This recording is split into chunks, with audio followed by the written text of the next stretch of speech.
Kinky. Lalaki naglagay ng ad sa Craigslist Missed Connections para makahanap ng makakasex na kabayo. Si Donald Wild ng Phoenix ay naaresto ng pulis matapos silang malaman na naghahanap ito ng makakasex na kabayo sa Craigslist.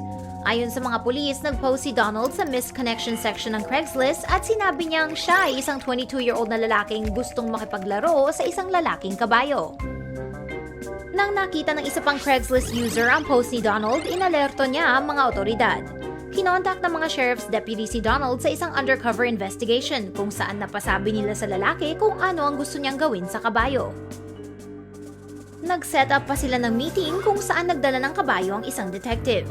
Nang nagpakita si Donald, agad siyang naaresto at inamin niya sa mga pulis na siya nga ang nag-post ng ad at mayroon nga siyang intensyon na makasex ang isang kabayo.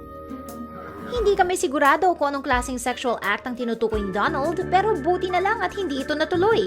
Hindi rin namin alam kung bakit nakasuot ng damit na pambabae si Donald sa kanyang Craigslist ad. Pervert talaga.